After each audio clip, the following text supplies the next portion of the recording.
આજે નવલા નોરતા માતાજીના નોરતાની શરૂઆત થઈ ગઈ છે અને ઘણા બધા મિત્રો આજે પહેલા પહેલા નોરતા છે એટલે હાજર નથી રહી શક્યા.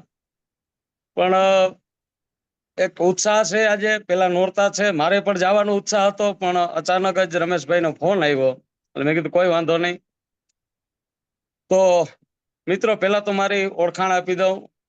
જામનગર જિલ્લો લાલપુર તાલુકાના વિજયપુર ગામથી હું બિલોંગ કરું છું. હાલ 25 વર્ષથી આ મોરબી રહું છું હું. અને અહીંયા આવવાનો તાત્પર્ય ખાલી એટલો જ હતો કે ત્યાં ગામડે ટૂંકી ખેતી અને આપણે એક કહીએ ને કે એક આપણો જીવન ગુજારવા માટે અને કાંઈક આગળ વધવા માટે.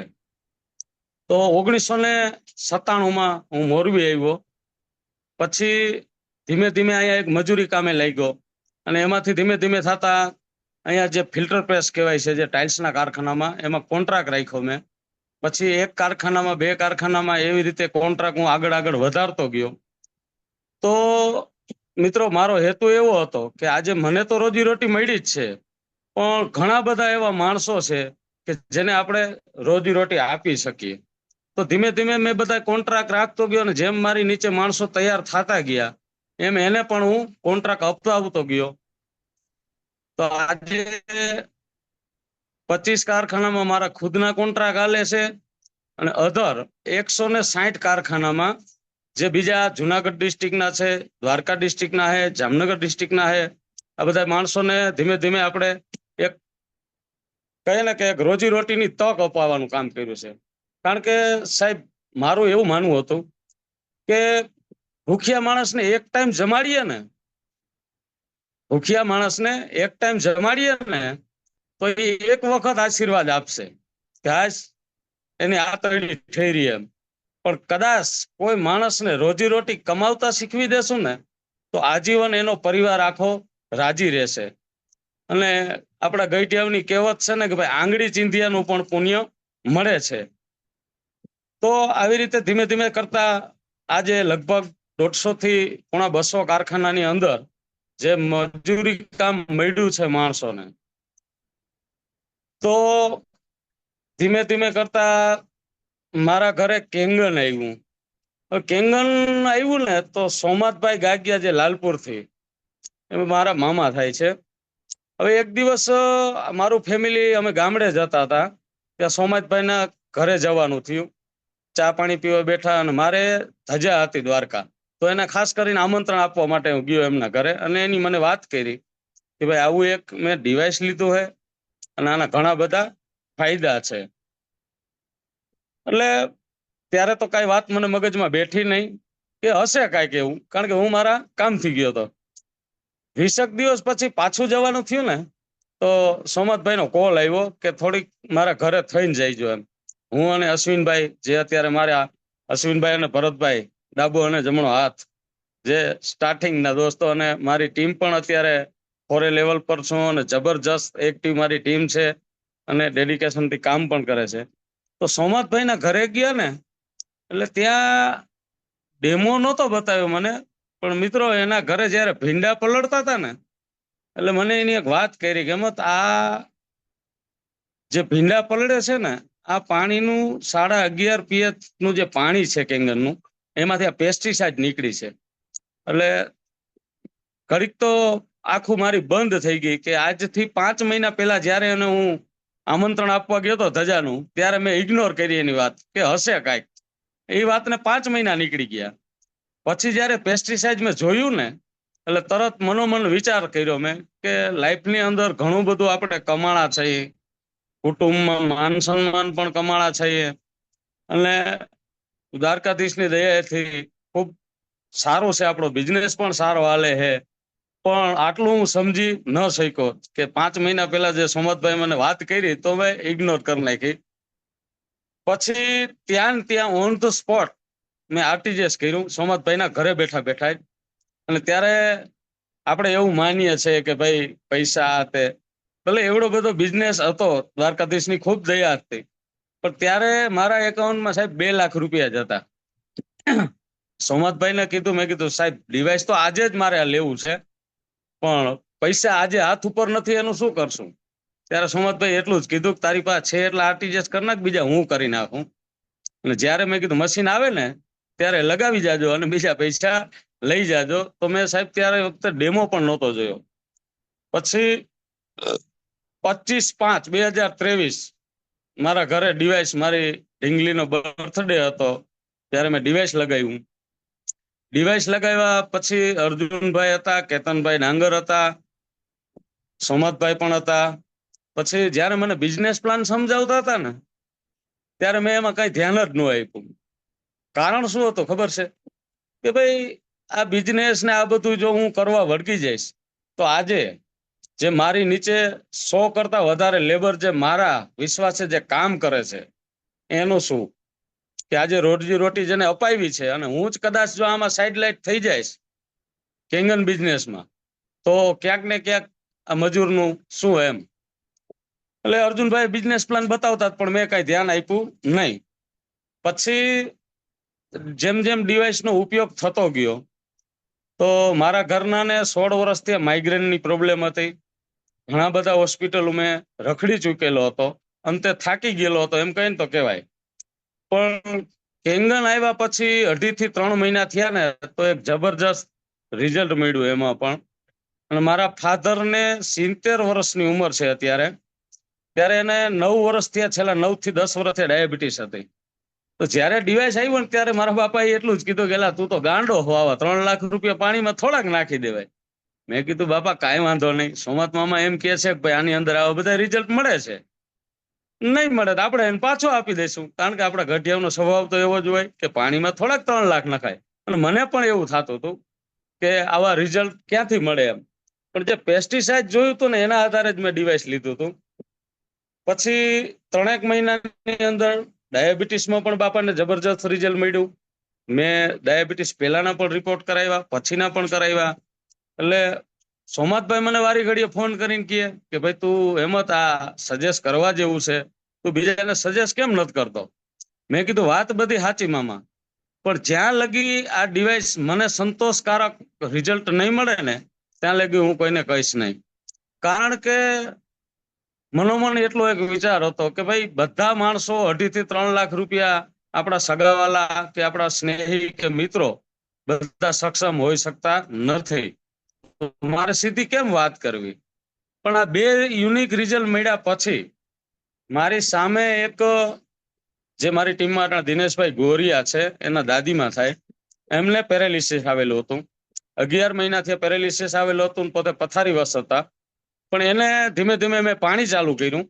અને ખાસ કરીને તો મારા મમ્મી અને એ માજી દ્વારકા દર મહિને પૂનમ નાવા હારે જતા, એટલે મારા મમ્મીના ખાસ બહેનપણી હતા. એટલે મને વાત કરી કે ભાઈ આવી રીતના આમાં ફાયદો થાય ખરો? મેં કીધું માં એ મને ખબર નથી ફાયદો થાય કે ન થાય, પણ દ્વારકાધીશે આપણને જો આવી ગિફ્ટ આપી છે તો આપણે એનો સદઉપયોગ કરીએ. 3 મહિનાની અંદર એ માજી જબરજસ્ત રિઝલ્ટ મળ્યું. આજે એની રીતે પોતે થોડું ઘણું કામ પણ કરે છે અને વોશરૂમ સુધી આવતા જતા થઈ ગયા. તો જ્યારે તે સમયે લોનાવાલા ગયા હતા, હું, ધવલભાઈ, અર્જુનભાઈ, રોહિતભાઈ અને સોમતભાઈ સાંજે લોનાવાલાથી 9 વાગે ઘરે પહોંચ્યો ને એટલે મારા મમ્મી એક વાત કરી, ભાઈ આજે ઓલા રંભીમાં છે ને એને જેને પાણી આપી છે ને એ આજે એની રીતે ખાટલામાં બેઠા થાય છે. એટલે મને અચરજ લાગી કે હાચન આવું હોય છે. જેથી હું લોનાવાલા ગયો ને ત્યારે મારા નીચે એક પણ ડિવાઇસ નહોતું. સોમતભાઈના કહેવાથી હું લોનાવાલા તો ગયો. સવારે 7 વાગે હું પાણી ભરીને ગયો ને માજી પાસે, એટલે પોતે મને જોઈ અને આમ ખાટલામાં બેઠા થઈ ગયા. એની બાજુમાં ખુરચી નાખીને બેઠો હું, ત્યાં પોતે ઇમોશનલ થઈ ગયા એટલા, અને દળ આહુડે રોવા માંડ્યા. બોલાતું નહોતું પણ એની આંખો કાંઈક મને સંકેત આપતી હતી. ત્યારે દોસ્તો હું પણ રડી પડ્યો. કારણ એટલું જ હતું કે ભાઈ આવી 70-75 વર્ષના વૃદ્ધ આપણા એક પાણી આપવાથી જો આવું રિઝલ્ટ મળતું હોય અને કોઈના 2 આહુડા પડતા હોય તો ખરેખર હવે મારે આ બિઝનેસમાં પણ ઇન્વોલ્વ થવું જોઈએ. દુનિયા મને જે કહેશે તે કે પાણીવાળા છે કે બિઝનેસ કરે, જે કેવું હોય કે, પણ આવા રિઝલ્ટ મળે છે એટલે મારે આમાં ઇન્વોલ્વ થવું જોઈએ. સેમ ડે સીધો હું લાલપુર ગયો. સોમતભાઈ, અર્જુનભાઈ અમે બધા મળ્યા અને મેં એને વ્યવસ્થિત કઈ રીતે મારે બિઝનેસમાં આગળ વધવું અને કઈ રીતે વધવું એ માર્ગદર્શન મેળવ્યું અને ત્યારથી મેં આ બિઝનેસમાં એન્ટર થયો. પછી ભરતભાઈ અને અશ્વિનભાઈ લગભગ આપ બધા જાણો જ છો, જે બેકબોન તરીકે આવે છે અને ધાકડ લીડર છે. અત્યારે દિનેશભાઈ ગોરિયા પણ જબરદસ્ત મારી નીચે કામ કરે છે. રાજુભાઈ ગોજિયા છે, પીઠાભાઈ કનારા છે, હિતેશભાઈ જોગલ છે. ખૂબ એકદમ સરસ મારી ટીમ, એક્ટિવ ટીમ છે અને બહુ સરસ રીતે કામ પણ કરે છે. તો ધીમે ધીમે આ બિઝનેસ ની અંદર અત્યારે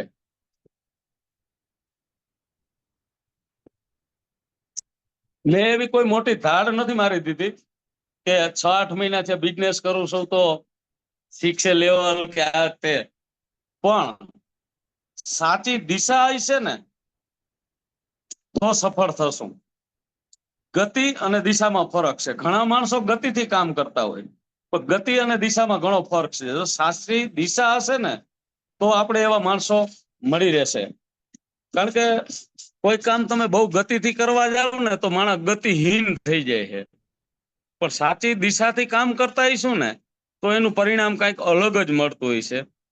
ભલે આજે અમે કાચબા વેગે હાલીએ છીએ, પણ નીતિમત્તાથી હાલવું છે. પછી ચાહે મારા ડિવાઇસ હોય કે આપણી દોસ્ત લાઈનના હોય કે અન્ય કોઈ પણ ટીમના હોય, મોરબીની અંદર કોઈનું પણ ડિવાઇસ હોય, કોઈની પણ કમ્પ્લેન આવે તો એની ટાઈમ અમે એના પ્રશ્નો સોલ્વ કરવા પણ જઈએ છીએ. આમાં એવું રાખશું કે મારી જ ડિવાઇસ છે ને મારા જ મશીન છે તો જ હું ધ્યાન દઉં એવું નથી. શું કામે કે ઘણા માણસોને બીજી ટીમો દ્વારા જો ડિવાઇસ આપેલા છે, એને કાંઈ નોલેજ નથી અને પ્રોપર ઉપયોગ નહીં થાય ને એને રિઝલ્ટ નહીં મળે તો ઘણી બધી વાયકા ફેલાવશે. કારણ કે કહેવત છે ને કે દિવાલને પણ કાન હોય છે. એટલે ઘણી બધી કેંગન બદનામ ન થઈ જાય ને એના માટે થઈને પણ આપણે ખૂબ મિત્રો ધ્યાન દેવું જોઈશે. તો આવી કંઈક મારી જર્ની છે દોસ્તો. અને કેંગનની અંદર હું પણ અત્યારે ડેમો કરતો થઈ ગયો છું. નકર હું નહોતો કરતો. મારો સન 13 વર્ષનો છે, જોગલ વિશાલ, એ કરતો હતો. પણ ક્યાંક ને ક્યાંક એમ થયું કે હવે જો ઈ કરતો હોય અને મારી ટીમ કરતી હોય તો મારે પણ કરવો જોઈએ.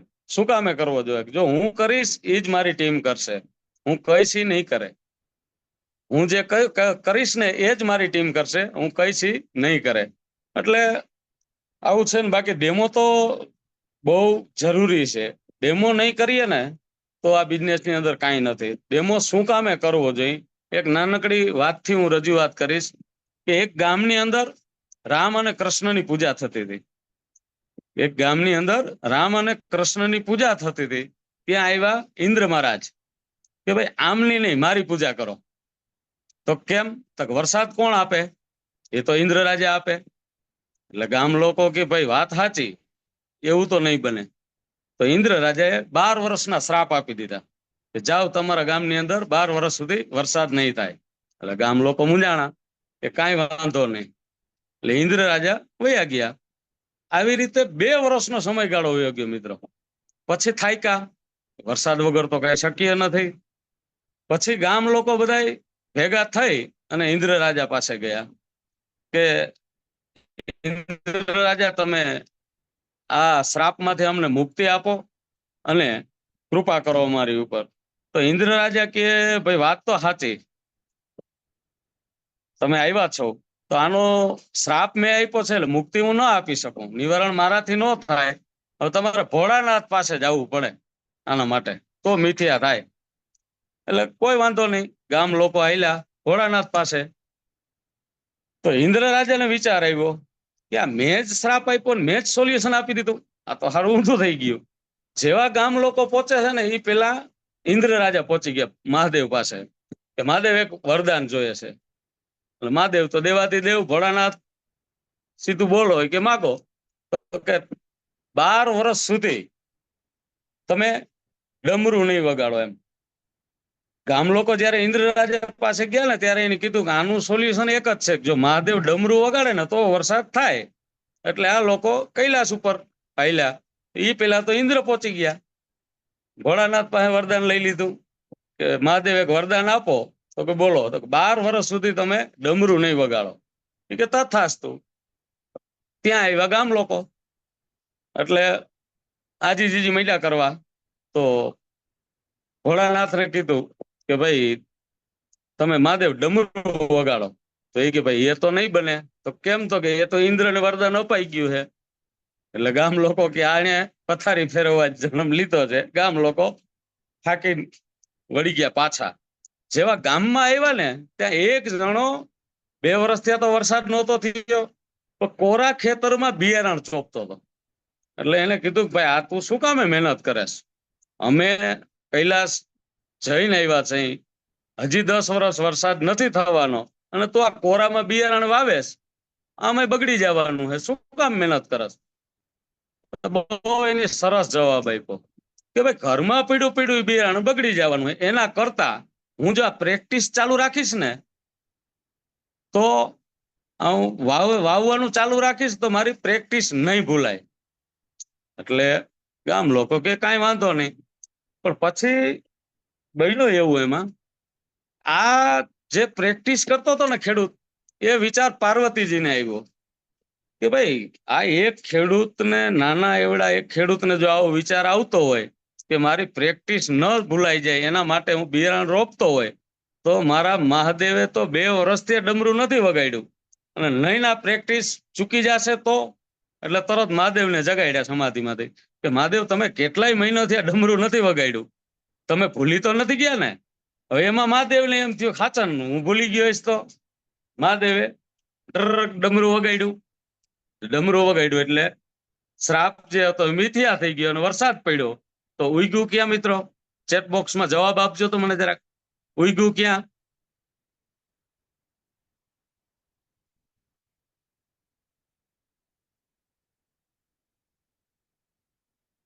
જ્યાં જેણે કોરામાં વાવેતર કર્યું હતું ને ત્યાં એને ઉગ્યું.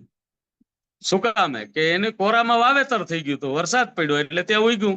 જે લોકોએ વાવેતર નહોતું કર્યું ત્યાં ઉગવાનું જ નથી. મારો કહેવાનો મતલબ કે જો ડેમો કર્યો હશે, જો વાવેતર કર્યું હશે તો ઉગવાનું છે, નકર કાંઈ ઉગવાનું છે નહીં.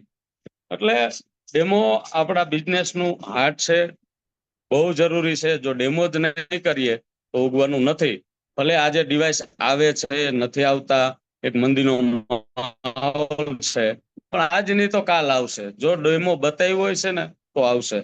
હમણાં હું 10 દિવસથી અમદાવાદ હોસ્પિટલે હતો, એક અમારા કુટુંબિક કાકાને ત્યાં એડમિટ કર્યા હતા. એટલે પણ ત્યાં હોસ્પિટલમાંથી પણ મને ટાઈમ મળ્યો ને તોય પણ મેં અહીંયા ડેમો ચાલુ રાખ્યા. જ્યારે ટાઈમ મળે હારે કીટ રાખી અને ત્યાં પણ મેં ડેમો કરેલા છે. એટલે ડેમો કરવો બહુ જરૂરી છે. અને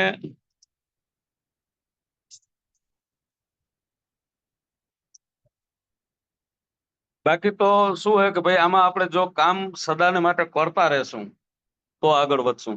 કોઈ પણ બિઝનેસની અંદર ટકી રહેવું ને એ બહુ જરૂરી છે. કારણ કે આપણે જો ટકી નહીં રહી તો એનું કાંઈ મતલબ નથી. જો આગળ આપણી નીચે ક્યારે કોણ હિરલા આવી જશે એનું કાંઈ નક્કી નથી હોતું. કારણ કે આ બધું કેવું છે ખબર છે કે એક સાચો વારસદાર ગોતવાની વાત છે. એટલે આપણી કંપની છે ને એ પણ એક સાચો વારસદાર ગોતે છે. એટલે બધા આમાં ટકી નથી શકતા. એનું રીઝન એ છે કે વચ્ચેથી જે મિત્રો મૂકી દે છે તો એનાથી કાંઈ સફળ થવાતું નથી. જો ટકી રહેશું તો લાઈફમાં ઘણું બધું મેળવી લેશું. એનો એક જો એક્ઝામ્પલ આપવું હોય ને કે ભાઈ ટકી રહેવાથી અને સાચા વારસદારથી શું ફાયદો થાય, એક નાનકડી એવડી હું એક શેર કરીશ. કદાચ ભૂલ પડે તો મસરી બાપા જેવા લીડર બેઠા છે આપણી આગળ. સ્પેનની અંદર એક ડોન મેન્ટેનો કરીને એની બહુ બધી રેસ્ટોરન્ટો, 60 જેટલી રેસ્ટોરન્ટો હતી, બહુ પૈસા વાળો વ્યક્તિ, પણ એની પાછળ કોઈ વારસદાર નહોતું. તો બહુ બીજી રહેવાના કારણે એના ઘરના સભ્યો એક દિવસ એને કીધું કે ભાઈ તમે તમારી થોડીક તબિયતની ધ્યાન રાખો એમ. તો કે ભાઈ મને અત્યારે ટાઈમ નથી, મારે ઘણી બધી રેસ્ટોરન્ટો સંભાળવાની છે અને હું થોડોક ધંધો કરી લઉં પેલા, એમ કે ભેગું કરી લઉં એમ. પછી એક દિવસ એવો આવ્યો મિત્રો કે બીમાર પડે છે ડોન મેન્ટેનો. બીમાર પડે છે અને ડોક્ટર પાસે જાય ત્યારે ડોક્ટરે એટલું જ કીધું એને કે તમારી પાસે 3 મહિનાનો ટાઈમ છે. હવે તમારી પાસે 3 મહિનાનો ટાઈમ છે. તમે જીવી નહીં શકો. ત્યારે મિત્રો એને બહુ આઘાત લાગ્યો કે ઘણું બધું મેં ભેગું કર્યું, આટલી બધી રેસ્ટોરન્ટ કરી, પણ હવે પાછળ તો કોઈ હતું નહીં એને, તો અમારે બધી મિલકત સોંપવી કે ને એમ. ત્યારે ડોન મેન્ટોનો એને એક વિચાર આવ્યો કે હવે હું અહીંથી હોસ્પિટલમાંથી રજા લઈ અને પોતે એના જે પહેરવાસ હતો ને એ ભિખારીનો પહેરવાસ પહેરી લીધો, અને પછી એક એક રેસ્ટોરન્ટમાં ફરતા ફરતા રેસ્ટોરન્ટમાં જાય છે અને પછી કહે છે કે મારે થોડુંક જમવું છે. ત્યારે એનો હેન્ડ રાઈટ રસાયલો કરીને એનો મેનેજર હતો, પેલા ત્યાં જાય છે. ત્યારે રસાયલો એને એવી વાત કરી કે ભાઈ મારે થોડુંક જમવું છે, એટલે રસાયલો એને ના પાડી દીધી. પછી એને કીધું કે ભાઈ તમારી જે રેસ્ટોરન્ટ છે ને એના માલિક છે ને ડોન મેન્ટેનો, એનો હું મિત્ર છું, એટલે મારે થોડુંક જમવું છે, બીજી કઈ આશા નથી. તો રસાયલો એને ધક્કો મારીને બારે કાઢી દે છે મિત્રો કે ભાઈ તમે જો મારા શેઠના મિત્ર હોવ અને તમારી જો આવી હાલત હોય તો અમારો શેઠ રસાયલો છે ને એની પણ આવી જ હાલત થવાની છે. શું કામે કે બહુ બધું દીધે દીધ કરે છે, પાછું વાળીને કાંઈ જોતા જ નથી. એટલે કે કાંઈ વાંધો નહીં, બીજી રેસ્ટોરન્ટ, ત્રીજી રેસ્ટોરન્ટ, આમ ફરતા ફરતા ફરતા ફરતા પોતે થાકી ગયા, ક્યાંય પણ એને રિસ્પોન્સ મળ્યો નહીં. એટલે મારો કહેવાનો તાત્પર્ય સમજજો મિત્રો કે બહુ સંપત્તિથી સુખી નથી થવાતું, પણ કાંઈક કર્યું હોય છે ને તો એ કર્યાનું ફળ આપણને મળતું હોય છે. એની છેલ્લી એક શેવાળાની જે રેસ્ટોરન્ટ હતી ને ત્યાં ગયા રસાયલો, ડોન મેન્ટોન. એટલે અહીંયા સિક્યુરિટી પાસે જઈને કીધું મારે થોડુંક જમવું છે. એટલે મસ્ત એની જવાબ આપ્યો સિક્યુરિટીએ કે ભાઈ તમારે જમવું છે, હું તમને એમ રજા ન આપી શકું, પણ હું મારા મેનેજરની સલાહ લઈ આવું પછી તમને કહું. એટલે મેનેજરને પૂછે છે કે ભાઈ આપણી હોટલ આગળ એક ભિખારી છે અને એને જમવાનું કહે છે. એટલે કોઈ વાંધો નહીં, આવવા દો એને અંદર. અંદર બોલાવ્યા, મસ્ત મજાની એને પણ થાળી પીરસી, અને જે એનો મેનેજર હતો ને એ પણ એક સમય જ્યારે ડોન મેન્ટેનો આ પહેલી રેસ્ટોરન્ટ ચલાવતા હતા ને ત્યારે એ પણ ભિખારીના વેશમાં એની પાસે આવ્યો હતો અને એને જમાડ્યો હતો. પછી એને એ હોટલ સોપરત કરવામાં આવી હતી. જ્યારે ડોન મેન્ટેનો જાય છે ને એની પાસે ત્યારે મસ્ત સામે એવી થાળી પીરસીને સામે બેસી ગયા, અને આ સંકોચ કરે છે તો કે ભાઈ તમે સંકોચ ન કરો, તમે નિરાતે જમી લ્યો, તમારી વ્યથા હું સમજુ છું. શું કામે કે એક દિવસ એ પણ ભિખારી હતો, ત્યાં એને એકદમ આશ્વાસન મળ્યું, મસ્ત જમ્યા. પછી જેટલી રેસ્ટોરન્ટ હતી ને બધાને એક દી એની ભેગા કર્યા, જેમ આપણે અટાણે ઝૂમમાં ભેગા થયા એવી રીતે બધાને ભેગા કર્યા, અને બધાને કહેવામાં આવ્યું કે કાલે સવારથી બધા રેસ્ટોરન્ટના મેનેજર છૂટા. આ એક મેનેજર જે છે શેવાડાની હોટલ હતી એના મેનેજરને આનો બધો કારોબાર સોંપ્યો, અને એના સિક્યુરિટી પટ્ટાવાળા જેટલા પણ હતા ને સાફ સફાઈ અભિયાન એના માણસો, એને બધાને એક એક હોટલ સોંપવામાં આવી. શું કામે મિત્રો કે એની એ જે જમાડ્યો હતો ને, જે માણસની કદર કરી હતી ને એનું ફળ એને મળે છે. એટલે સાહેબ પૈસાથી સુખી નથી થવાતું, કાંઈક કર્યું હોય છે ને, આપણે કર્મ કર્યું હોય છે ને તો એનું ફળ મળશે. એટલે આવી રીતે આપણે કાંઈક કર્મ કરતું રહેવું પડશે, માણસોને હેલ્પફુલ મદદ થવું પડશે, અને જો આવી રીતે કરતા રહેશું, કર્મ કરતા રહેશું તો એનું ફળ ઉપરવાળો આપણને આપે જ છે. અને કેંગનની અંદર મારી ઓફિસની અંદર પણ ડિવાઇસ મેં લગાવેલું છે કે જેથી કરીને ઘણા આજુબાજુના માણસો પણ અહીંથી પાણી ભરવા આવે છે કે ભાઈ આપણા બાપ દાદા જે પરબ બંધાવતા તો આપણે શું કામે નહીં એમ. અને અહીંથી બીમાર માણસો પાણી ભરી જાય છે, અને જબરજસ્ત આશીર્વાદ એક દુઆ સાથે આપણે મળે છે, દુઆ પણ મળે છે અને બિઝનેસ પણ થાય છે. એટલે જાજી વાત નહીં કરતા, કેંગલની અંદર મિત્રો ટકી રહેવું ને એ બહુ જરૂરી છે. હું મારા અત્યારે 7 થી 8 બિઝનેસ કરતા કરતા કેંગલની અંદર ધીમે ધીમે ધીમે ધીમે એક મસ્ત મજાની મારી ટીમ પણ છે, અને આવનારા સમયમાં જબરજસ્ત આપણે કામ કરશું. જ્યારે હું કેંગનમાં એન્ટર થયો ને ત્યારે 117 મજૂર મારી નીચે કામ કરતા હતા. અત્યારે એમાંથી ધીમે ધીમે ઘટાડી અને 75 થી 80 મજૂર કામ કરે છે. શું કામ કે મને ખબર છે કે હું જો આમાં આમાં લાગ્યો રહીશ તો હું કેંગનમાં કાંઈ નહીં કરી શકું. કેંગન શું કામે કરવું જોઈએ કે ભાઈ હું જે બિઝનેસ કરું છું ને એમાં મને ખાલી માણસને વેલ્થ મળે છે, કોઈને હેલ્થ આપી શકતો નથી. પણ કેંગન મને એવું પ્લેટફોર્મ મળ્યું છે કે માણસને હેલ્થ અને વેલ્થ બે આપી શકો છો. તો મારે ખરેખર આ વિષય ઉપર આગળ વધવું જોઈએ અને દિલથી કામ કરવું જોઈએ. તો થેન્ક યુ દોસ્તો. તો આપણા ખૂબ ખૂબ એવા ગ્રેટ લીડર રમેશભાઈ હોય તો એને બોલાવજો.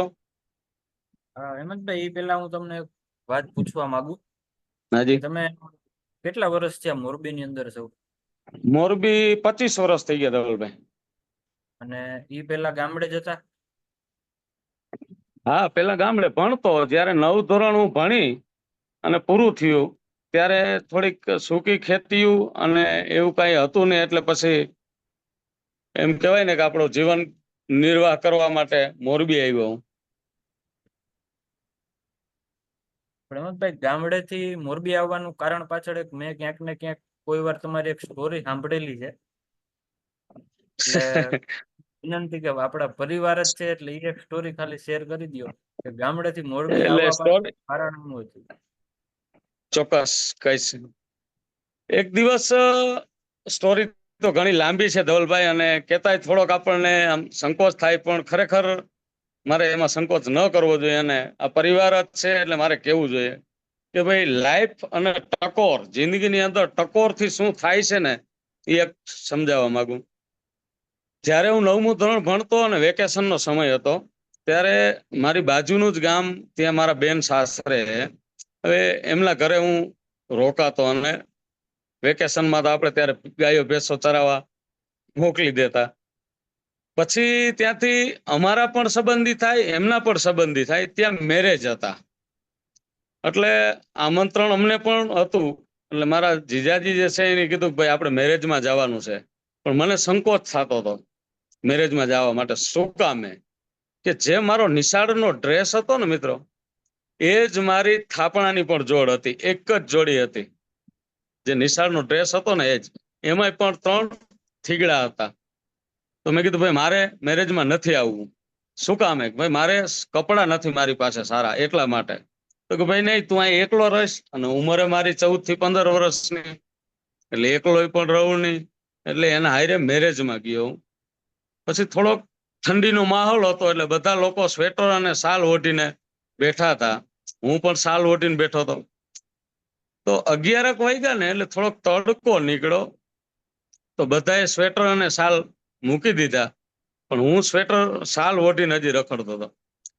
તો એક ભાઈ મને મળ્યા ત્યાં, અને એને કીધું કે ભાઈ હજી તને ઠંડી લાગે છે? આ બધા લોકોએ શાલ ને સ્વેટર ઉતારી નાખ્યા અને તું હજી ઓઢીને ફરેશ. ત્યારે સાહેબ એક એક મારું રૂવાડું ઊભું થઈ ગયું હતું કે ભાઈ મને ઠંડીની નથી લાગતી, મને મારી ગરીબાઈની ઠંડી લાગે છે. કારણ કે બધા નવા કપડા પહેરીને આવ્યા છે અને મારે 3 થીગડા વાળા કપડા છે, એટલે હું શાલ ઓઢીને રખડું. પણ ઉંમર નાની હતી એટલે એના હમુત કઈ બહેસ તો કરાય નહીં. પણ મનની અંદર ઘણું બધી મૂંઝવણ આવી અને હું ત્યાંથી નીકળી ગયો. સાંજે જેવા ઘરે આવ્યા ને, જીજાજીના ઘરે, એટલે મેં કીધું ભાઈ આ બધું અહીંથી તમને અર્પણ. અને હું હાલી અને રાત્રે 9 વાગે મારા ગામ વયો ગયો. પછી બાપાને કીધું કે મારે ભણવું નથી હવે, અને મારે હવે કાંઈક પણ કરી બતાવવું છે. જે ભાઈએ મને આજ આ રીતે કીધું છે ને, ત્યાંથી મેં એક પ્રતિજ્ઞા લીધી હતી મિત્રો, કે સાહેબ આજે તો ભલે આ તમે મને ટોન માર્યો છે, પણ એક સમય હું તમારી સામે 4 વ્હીલ લઈને આવીશ. જોજો મિત્રો, 3 થીગડા, એક જ જોડી કપડાની, પણ એક ટકોર છે ને અને એક પ્રતિજ્ઞા છે ને, એ હંમેશા દ્રઢ હોય છે. અને એમાં ખરા ઉતરીએ છે કે એક દિવસ એવો આવશે હું તારી સામે 4 વ્હીલ લઈને આવીશ. ત્યાંથી ઘરે આવી, રાત્રે 9 વાગે ઘરે આવીને બાપાને કીધું હું હવે મારે ગમે આ કામ કરવા માટે નીકળી જવું છે. ત્યારે મોટા ભાઈ મારા મોરબી આવેલા. 2 મહિના જેવો સમય થયો હતો અને મેં કીધું હું પણ મોરબી કામ કરવા માટે નીકળી જાઉં છું, મારે હવે અહીંયા રહેવું નથી. પછી ધીમે ધીમે કામ અહીં ચાલુ કર્યું. 2 વર્ષ મોટા ભાઈ રહ્યા, પછી ગામડે જતા રહ્યા. અને ત્યારથી મેં ધીમે ધીમે ધીમે ધીમે આ જે કોન્ટ્રાક્ટ પદ્ધતિ છે એ મેં ચાલુ કરી. પેલા હું પણ મજૂરી કરતો હતો. મજૂરી કરતા કરતા 1 કોન્ટ્રાક્ટ, 2 કોન્ટ્રાક્ટ, એવી રીતે મારા અત્યારે 25 કોન્ટ્રાક્ટ પણ હાલે છે. અધરવાઇઝ બીજા ઘણા બધા બિઝનેસ પણ હાલે છે. અને આજે દ્વારકાધીશની દયાથી જે ઓફિસ છે એ પણ ઘરની છે, અને જે 4 વ્હીલ નું સ્વપ્ન હતું એ પણ પૂરું થયું. જે લોનાવાલા આપણે XUV300 લઈને ગયા અને તમને વાત કરી રસ્તામાં, એ પણ સ્વપ્ન પૂરું કર્યું કે જે તમે એક સંકલ્પ કરી લ્યો ને એ હંમેશા પૂરો થાય છે. પણ એના માટે મહેનત કરવી પડશે. ઘણી વખત આપણે કહેતા હોય કે મારા કિસ્મતમાં નથી, પણ ભાઈ આપણે 9 વાગ્યા લગી સુતા રહી તો કિસ્મત આપણી ચાદર ખેંચવા આવતો નથી કે ઉઠ અને કામ કર. આપણે એના માટે ઉઠવું જ પડે, મહેનત કરવી પડે, સંઘર્ષ કરવો પડે. કારણ કે જયારે મોરબી હું આવ્યો ને ત્યારે અહીંયા મને કોન્ટ્રાક્ટ આપવા કોઈ રાજી નહોતું. શું કામ? પૂછતા હતા તમારી જ્ઞાતિ? તો કે આયર છે. અહીંયા બાજુનું જ ગામ એક નાગડાવાસ કરીને ગામ છે, ત્યાં ઘણી બધી એ લોકોની 2 નંબરની હિસ્ટ્રી છે, એટલે લોકો વિશ્વાસ નહોતા કરતા. પણ મેં એક ઈમાનદારીથી જે કામ ચાલુ કર્યું હતું, તો ધીમે ધીમે આજે 150 પરિવારને વેલ્થ વાઇઝ સિક્યોર કરી ચૂક્યો છું. પણ કેંગલની અંદર આ બધા રિઝલ્ટ જોયા પછી મને એમ થયું કે જો માણસને હું વેલ્થ તો અપાવી શકું છું, પણ આની અંદર હું કોઈને હેલ્થ અપાવી શકતો નથી. કેંગનમાં રિઝલ્ટ મળ્યા પછી બિઝનેસ સ્ટાર્ટ કરવાનું મૂળ હેતુ એ જ છે કે આની અંદર હેલ્થ પણ છે, વેલ્થ પણ છે, હેપીનેસ પણ છે. કે આજે જે આપણા અભ્યુદય પરિવારના 1300 ની આપણી જે રમેશભાઈ ની નીચેની ટીમ છે, તો આજે વ્યક્તિગત ઓળખે છે, તો આ ઓળખાણ આ જે હું બિઝનેસ કરું છું એમાં નથી મળવાની. તો ઘણું બધું કેંગન આપે છે મિત્રો. આને ટકી રહેવું એ બહુ જરૂરી છે. અને ટકોર છે ને એ બહુ મહત્વનો રોલ ભજવે. કે જે ભાઈ મને ટકોર કરી હતી ને આજે પણ એને ગોતું છું, ખબર નહીં માણસ છે કે નહીં, પણ ત્યારે થોડોક મનમાં ગુસ્સો હતો કે તારી સામે 4 વ્હીલ લઈને આવીશ અને હું તને બતાવી દઈશ. પણ આજે કદાચ એ માણસ મને મળે ને તો એના હું પગ પકડવા તૈયાર છું.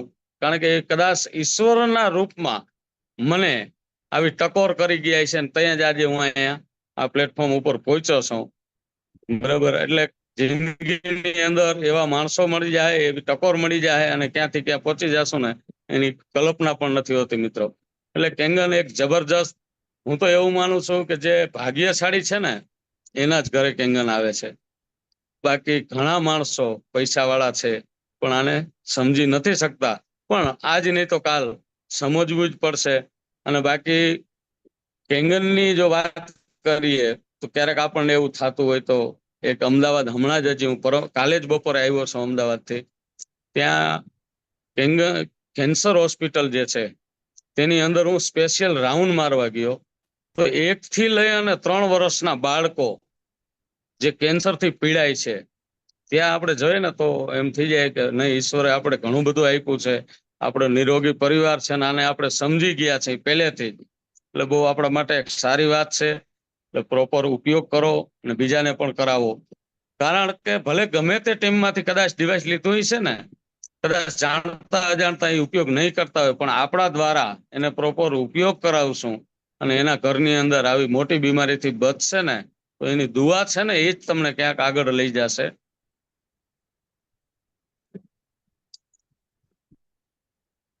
તો ધવલભાઈ બીજું કાંઈ? Thank you. બસ તમારી પાસે આ સ્ટોરી શેર કરાવવાનું માત્ર ને માત્ર એક જ રીઝન હતું કે તમારે જે સ્ટાર્ટિંગમાં સંઘર્ષ કરવો પડ્યો અને જે તમે કર્મ કર્યું એ જ વસ્તુ હેમંતભાઈ આપણે કેંગન સ્ટાર્ટ કરીએ છીએ ને ત્યારે કરવાનું છે. ચોક્કસ. કર્મ તો કરવું જ પડે. કર્મ વગર કાંઈ મળતું જ નથી. આજે 25-27 વર્ષ પછી જે તમે 20 થી 25 કારખાનાના કોન્ટ્રાક્ટ રાખ્યા છે, પણ ઈ પહેલાની જે આખી તમારી સ્ટોરી અત્યારે દેખાય છે શું કે ભાઈ હેમંતભાઈ પાસે 20 થી 25 કારખાનાના કોન્ટ્રાક્ટ છે, પણ એની પહેલાની સંઘર્ષની જે કહાની હતી ને મિત્રો, એ જ આપણે કરવાનું છે આજની તારીખે. માનો કે હેમંતભાઈ તમે જયારે પહેલું કારખાનું તમારે જયારે કોન્ટ્રાક્ટ રાખવો હતો એમાં કેવડી મહેનત થઈ હતી? ખૂબ મહેનત થઈ. લગભગ ધવલભાઈ 3 વર્ષ મજૂરી કામ કર્યું અને વારંવાર ધક્કા ખાતો હતો કે ભાઈ મને કોન્ટ્રાક્ટ આપો. પણ ત્યાં કોન્ટ્રાક્ટમાં થોડીક આવી મને અડચણો આવતી હતી બીજાના કારણે. માણસ કહે ને કે બીજાના છાંટા આપણને પણ નડતા હોય છે, પણ ધીમે ધીમે જેમ એક કારખાનું, બે કારખાના જેમ હું રાખતો ગયો, અને જેટલા મારી નીચે જે લેબર આવ્યા ને એને ક્યારે મેં લેબર નહોતા સમજ્યા ધવલભાઈ. એ એક મારા પરિવારનો જ હિસ્સો છે. હું જેમ આગળ વધું એ પણ આગળ વધે. ધીમે ધીમે ધીમે જેમ આપણે આમાં કેમ 1 થી 8 જણાને જેમ ડિસ્ટ્રીબ્યુટરશીપ બધાને જેમ આપે છે, આપણા 8 પોઈન્ટ નો બિઝનેસ છે, એ પેટર્ન મેં આજથી 25 વર્ષ પહેલા ધવલભાઈ મેં એક બનાવેલી હતી. અને જ્યારે આ બિઝનેસ ને પેટર્ન હું સમજ્યો ને ત્યારે મને એ દિવસ યાદ આવ્યો હતો. ધવલભાઈ આજે 5 કારખાના કદાચ હું મારા પર્સનલ મારી રીતે હલાવું ને તો પણ એટલા જ પૈસા કમાઈ શકું છું. કારણ કે મારી પાસે મજૂર પણ એટલા છે, જોઈએ એટલા એક ફોન થી મને મળી જાય છે, કારણ કે ઘણો એક્સપિરિયન્સ થયેલો હોય. પણ મેં ક્યાંક ને ક્યાંક એવો વિચાર કર્યો કે 5 કારખાના હું હલાવું અને મને 4-5 લાખ રૂપિયા મળે એના કરતા માનો કે મેં 60,000 માં કોન્ટ્રાક્ટ લીધો છે, તો એ જ કોન્ટ્રાક્ટ માણસને 50,000 માં આપણે આપી દેતા હોઈએ. એના પગારની, મેન્ટેનન્સની ટોટલી જવાબદારી સાથે કે ભાઈ તને ક્યાંય ખબર ન પડે તો હું બેઠો હોઉં, તું સ્ટાર્ટ કર. માનો કે 2 જણા કે 3 જણા એ યુનિટ જે હલાવતા હોય તો એની કમસે કમ 17 થી 18,000 રૂપિયા એને ઇન્કમ મળી રહે. બાકી આજે પગાર ધોરણે કામ કરાવી તો 12,000 પગાર મળતો હોય, પણ કદાચ એ 2 જણા એ કારખાનું હલાવી લેશે પેટામાં તો એનો 25,000 પગાર મળશે. ભલે મને 10,000 મળશે પણ હું 5 ની જગ્યાએ હું 25 હલાવી શકીશ. તો મને તો 2.5 લાખ મળવાના હે, 5 હલાવીશ તો 2.5 મળશે, 25 હલાવીશ તો 2.5 મળશે. પણ આજે 25 પરિવારને કમસે કમ વેલ્થમાં સિક્યોર તો કરી શકીએ ને, કે એના પરિવારને એક વખતની રોટી મળી જાય અને આજીવન એક જીવન નિર્વાહ માટે એને મળે. કે ભણી ગણી અને 15,000 માં જે નોકરી કરે છે, પણ આજે મારી નીચે સાહેબ એકડોય નથી આવડતો ને એવા માણસો પણ છે. અને ગ્રેજ્યુએટ પણ મારી ડાઉનમાં આ મારા બિઝનેસની અંદર પણ કામ કરે છે.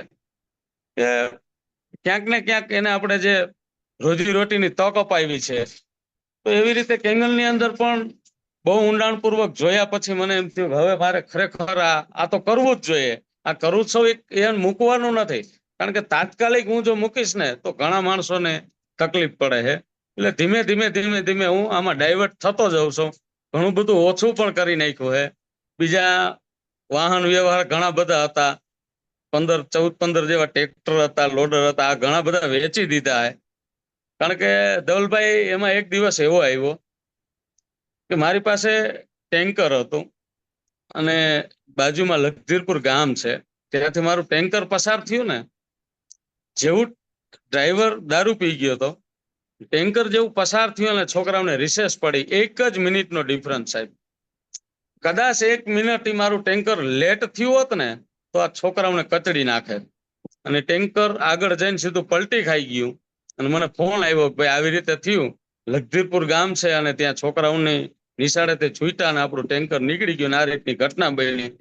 ત્યારે મને એટલી બધી આ બધા બિઝનેસ ઉપર અરુચિ આવી ગઈ ધવલભાઈ, કે મારા એકને કમાવા માટે થઈ અને આ કેટલાય છોકરાઓની જિંદગી બરબાદ કરી નાખત. આ કલંકમાંથી હું ક્યારેય પણ નીકળી ન શકત. અને જે ગામની અંદર હું 4 વર્ષ ભાડા પેટે પણ રહ્યો, બધા માણસો આરે મારો તાલમેલ છે આજે પણ.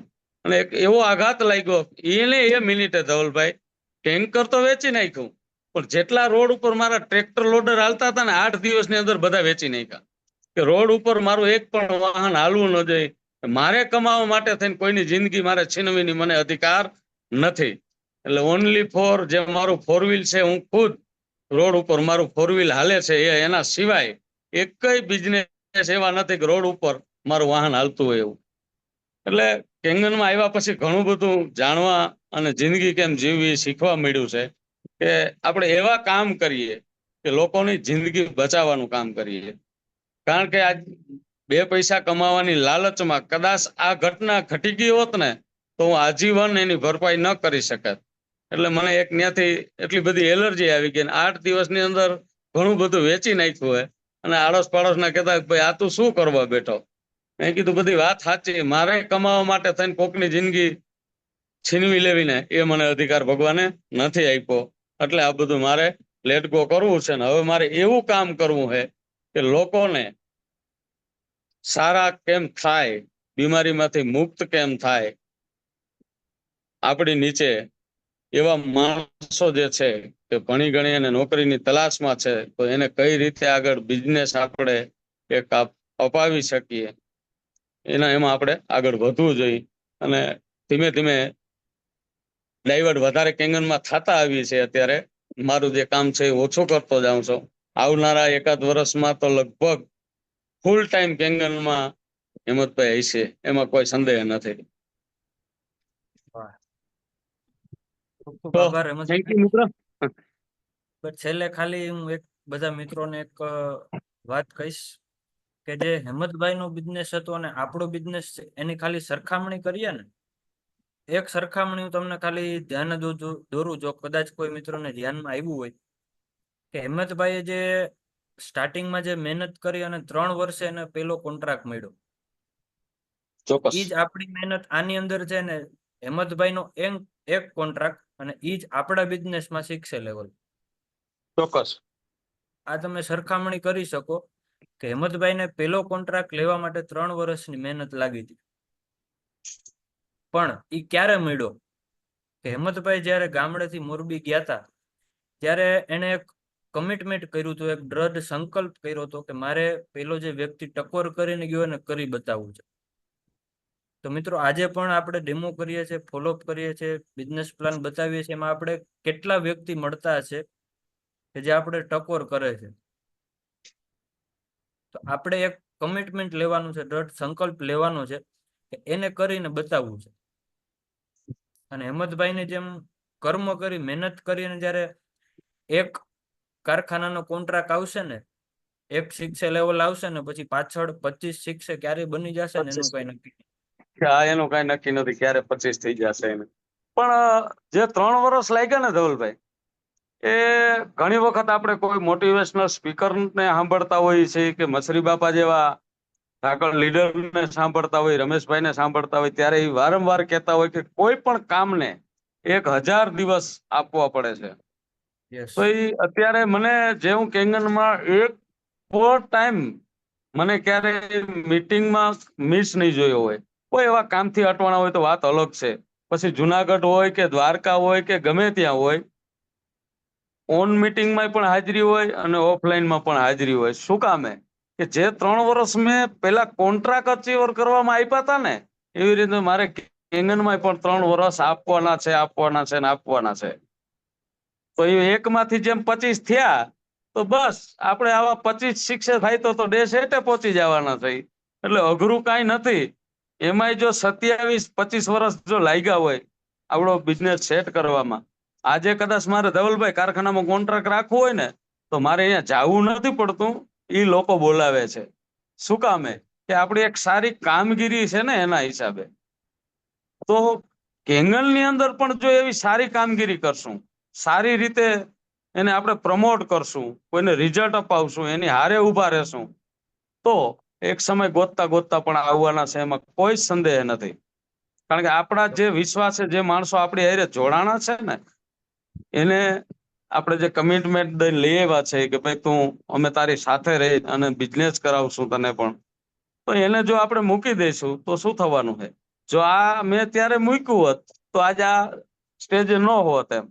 એટલે નાના માણસ છે એને વધારે સપોર્ટ આપવાની જરૂર છે, કારણ કે બે રીતે પણ.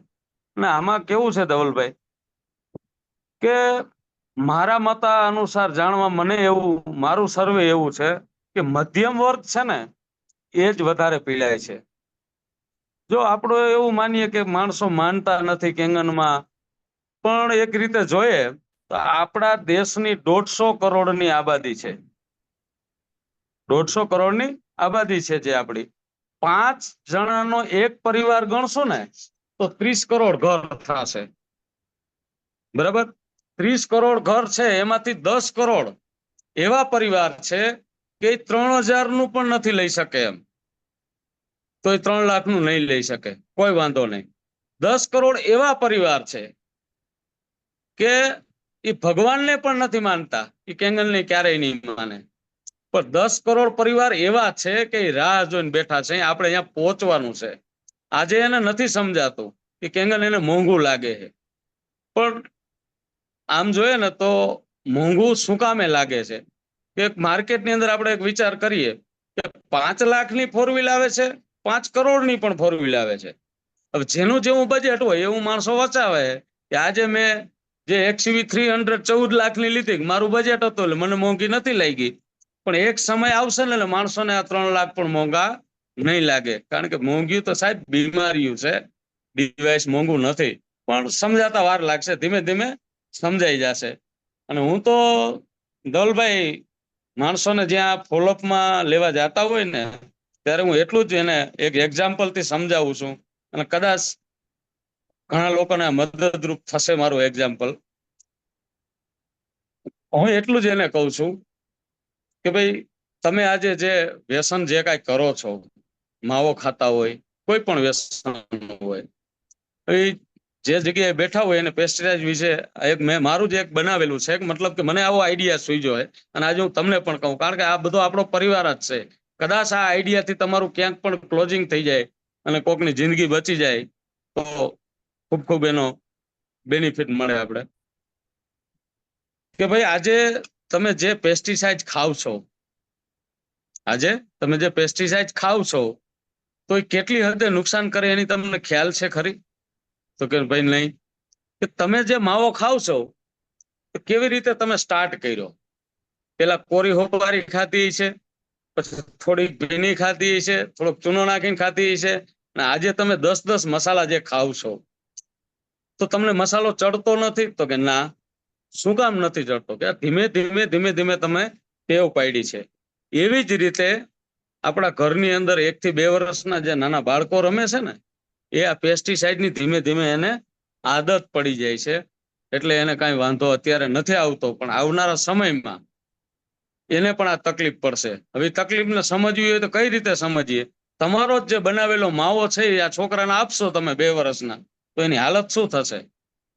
એટલે તરત કહેશે કે ઉલટી થાય, ચક્કર આવે, થાય ને આવું બધું. ડાયરેક્ટ તમે જો એ મસાલો એને આપશો તો શું થશે? એને ઉલટી થશે, ચક્કર આવશે, ઘણું બધું થશે.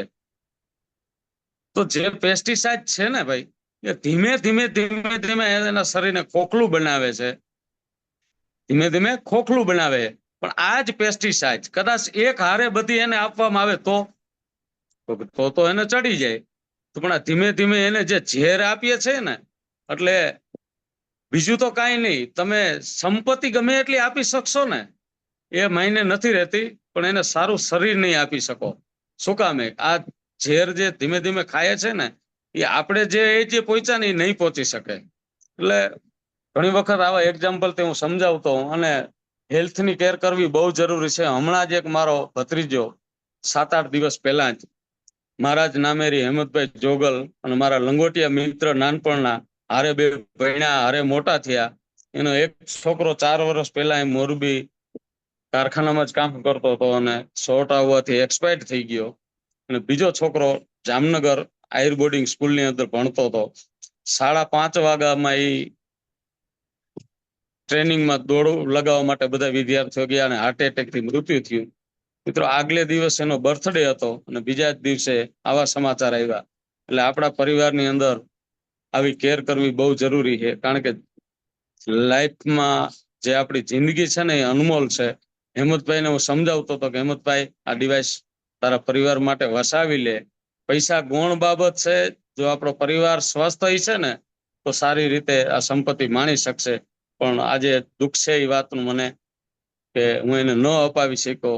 મિત્રો, આપણા જ્યાં મિત્રો છે ને એ કદાચ નહીં માને, પણ જબરજસ્તી એને આવી એક આપણે ભેટ આપીએ અને હાથ પગ પણ જોડીને કંઈ પણ કરીને એને આમાંથી આપણે, એ અજાણ છે એટલે એ નથી સ્વીકારતા, પણ આપણે તો જાણીએ છીએ. એવો આપણે ક્યારેય ઈગો નહીં રાખવાનો કે ભાઈ આ મારું નથી માનતો. એ માનશે જ્યારે એને સમજાઈ જશે ને ત્યારે ઘણું બધું ઓલું થશે. એટલે આવી બધી વાતો છે ધવલભાઈ. હવે આપણો ટાઈમ પણ ઘણો બધો થઈ ગયો છે. મસરી બાપા બેઠા છે, 2 વાતો એના માટે પણ સાંભળવી છે.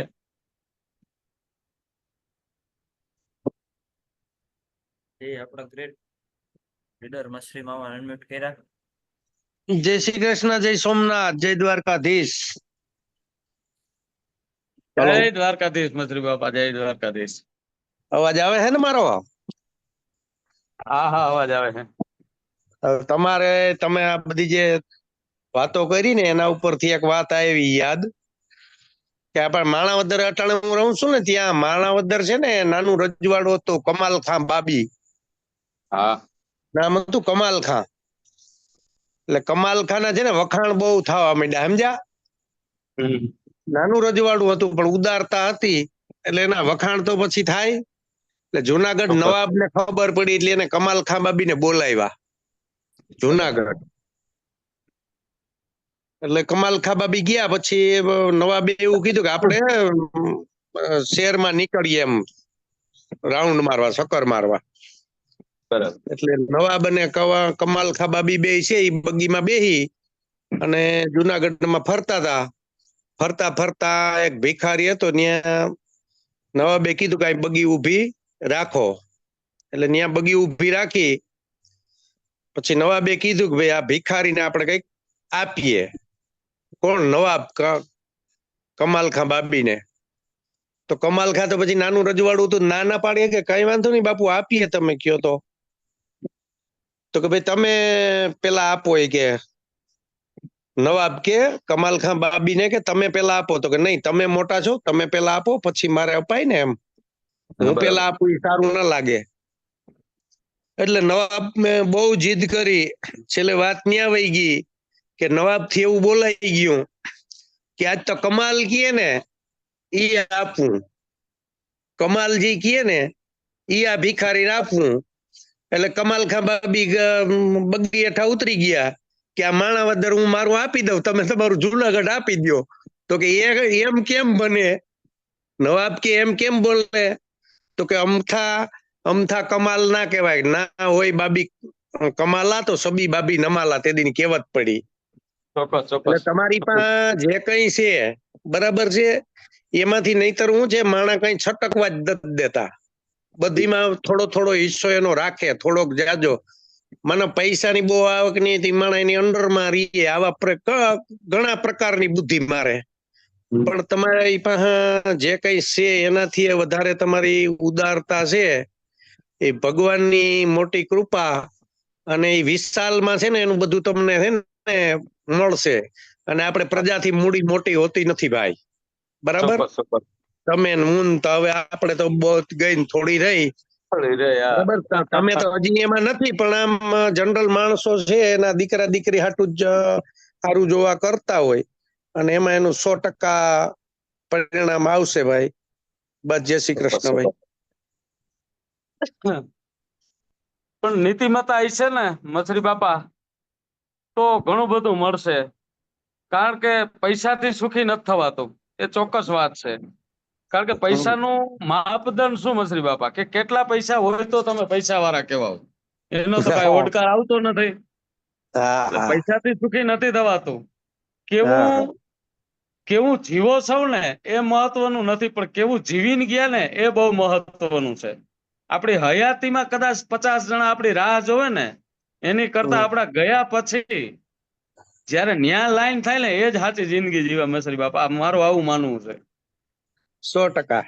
હયાતીમાં તો માણસોના ટોળા ઉમટતા હોય આ તો દરિયો છે પણ ગયા પછી જયારે લાઈન લાગતી હોય ને એ મજાની વાત છે. અને યાદ કરવા જોઈએ આપણા કુટુંબની અંદર પરિવારની અંદર સગાવાલાની અંદર કે આજે આ માણસ નથી આની ખોટ છે એમ.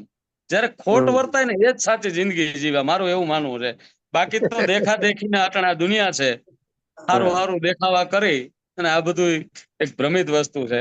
પણ ગયા પછી માણસો જો યાદ રાખે ને તો એ કેંગલ ની અંદર આ બધું છે કે ગયા પછી પણ યાદ રાખશે કે આ વસ્તુ આવવાથી કોઈ માણસની જિંદગી બચી જશે ને તો જીવશે ને ત્યાં સુધી યાદ કરશે કે આ માણસે ભલે મને 10 વખત સમજાવવા પછી ડિવાઇસ લીધું છે અને આજે મારા ઘરમાંથી બીમારી ગઈ છે. અને ઘણા બધા આપણે શેરિંગ સાંભળતા હોય છે. હમણાં જ એક આપણા અમીરભાઈએ જે વાત કરી કે બેનને સ્તન કેન્સર હતું. ઘણી બધી આજીજીજી કરવા છતાં 9 મહિના પછી પોતાનું ડિવાઇસ આપ્યું અને એને આમાંથી બારે આવી ગયા. તો વિચાર કરો કે આના જે પરિવાર છે ક્યારે એના મુક્તમાંથી ઋણી થવાના નથી. એટલે એક કેંગન છે ને એક ઋણ મુક્ત થવાનું પ્લેટફોર્મ છે. આ કોઈ બિઝનેસ નથી. આ કોઈ બિઝનેસ નથી. એકાબીજાના ઋણ મુક્ત કરવાનો બિઝનેસ છે. એટલે બાકી તો ટકી રહેવું એ બહુ જરૂરી છે. ટક્યા વગર કાંઈ થતું નથી. આપણે ગઈઢિયા કહેતા હોય ને કે ક્યાંક તાવડીના તરે મસ્ત થવા દે તો કઈક થશે, બાકી બદલ કરશું તો કઈ થવાનું નથી. માણી ગયા મહી ને ચડવા દેતો એમ કીએ. હા, માણી કે ભાઈ નથી અડવા દીધો, એમાં ક્યાંથી ભેડું થાય? એટલે ટકી રહેવું એ બહુ જરૂરી છે આની જૂની અંદર. કહેવત છે. તમારા નામથી માનો કે લોકોને ફાયદો ના થાય તો કઈ નહીં, પણ હા, નુકસાની જ ના થવી જોઈએ એટલું જો જીવાઈ જાય ને હા, તો તો પણ બહુ ઘણું કહેવાય. તમારો દીકરો કે એમ કે ભાઈ હું આનો દીકરો છું અને હમે વાળો મોં ન બગાડે ને તો એમાં હા. દીકરાઓને છે ને બધું ધન આવી ગયું. તમે કરજો દીધો, પૈસા દીધા, એના કરતા જે ઓલી ઉર્જા એને મળશે ને ઈ ઓર મળશે. બરાબર. અને બાકી તો હું ઘણી વખત બોલ્યો, હજી એક વખત બોલી જાઉં કે પ્રિય બોલું હું સજનતા, દાતારી સુર પંથ, એતે અભ્યાસે ના મિલે, બિના કૃપા ભગવંત. સારું વાહ, વાહ, વાહ. બોલવું, સુરવિતા, દાતારી, ઈ છે ને આપણા કઈક 4-5 પેઢીઓના કે 7 પેઢીઓના પૂર્ણ હો ને ઈશ્વરની મહેરબાની હોય ને તો જ આ બધું શક્ય છે. અને જેને ઘરે કેંગન આવ્યું ને આવશે ને એને ઈશ્વરી મહેરબાની છે. અને દવાખાનામાં જવાનો પૈસો એના ઘરમાં નહીં રહે ને ત્યારે એ આવશે. બાકી દવાખાના પેટેના 50 પેટી પડ્યા છે ને દવાખાના લેખે આપણે હોય ને અમુક વિભાગ હોય આના હા, પેટે આના પેટે આના પેટે એમ દવાખાના પેટે નિર્માણ થઈ ગયેલું હોય છે ને તો નહીં લઈ શકે ત્યાં સુધી. હું આવું માનું છું એમ. ચોક્કસ, બરોબર. ચોક્કસ. બાકી તો તો એના એવું છે દીકરા કે માનો તો મેં ગંગા મૈયા હું, નહીંતર બહેતા પાણી. બસ હવે બેતા વધારે પાણી. નથી બોલતો, પછી માને શું છે ચાલુ થઈ જાય ઘડી બંધ નથી થતું. હવે રમેશભાઈ હોય તો રમેશભાઈ કયો તો થોડુંક બોલે એમ.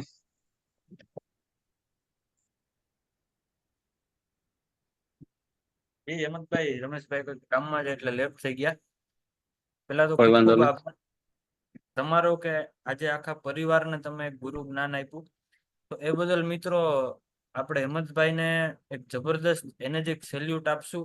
એ પેલા તમામ મિત્રો ખાસ પોતાનો વિડીયો ઓન કરે, કેમ કે વિડીયો ઓફ કરીને જો એને જે સેલ્યુટ આપશું તો ક્યાંક ને ક્યાંક આજના આપણા ગુરુનું અપમાન આપણે કરશું એવું થશે. એટલે તમામ મિત્રોને પેલા વિનંતી, ફટાફટ વિડીયો ઓન કરો, પછી એક સેલ્યુટ આપશું. ચાલો ફટાફટ. ઘણા બધા મિત્રો બાકી છે, હું અહીંયાથી નામ બોલું એ પેલા તમે વિડીયો ઓન કરી દો.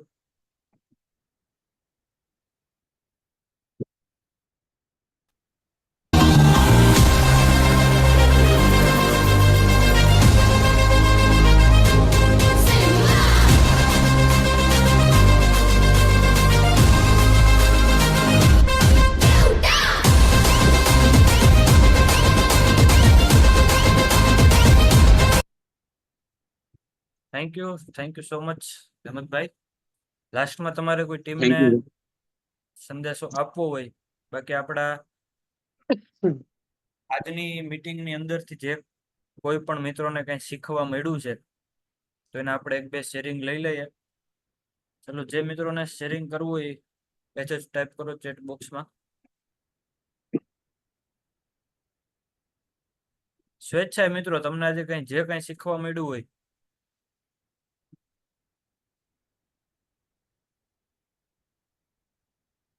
જી મનીષભાઈ, અનમ્યુટ કર્યા છે અહીંયાથી.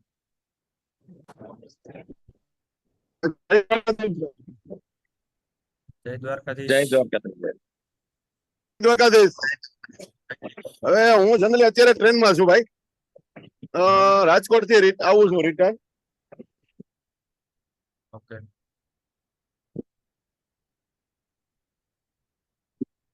હોય તો મનીષભાઈ વિડીયો ઓફ કરી દો, તમારો અવાજ કપાય છે ને.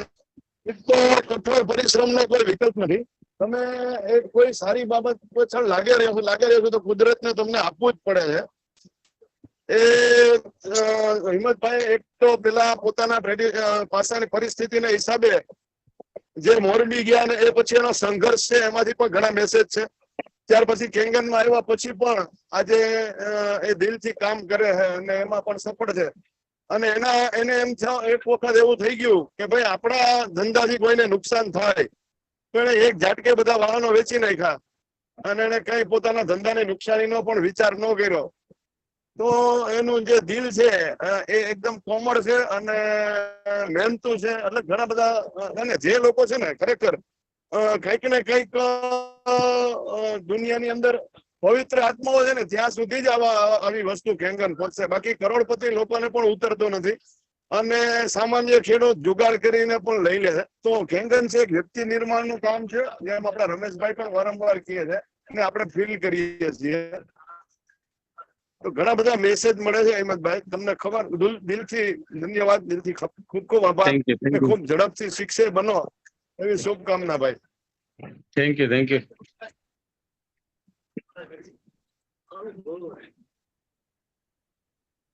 થેન્ક યુ ભાઈ. ચાલો નેક્સ્ટ કોઈ મિત્રોને શેરિંગ કરવું હોય ફટાફટ મેસેજ ટાઈપ કરજો. જી દિનેશભાઈ.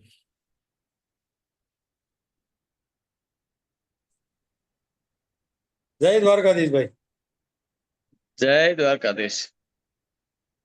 પેલા તો કઈ ઘટે જ નહીં એમાં, અને એમાં આપણે કઈ ઘટવા દેવાનું નથી. બસ.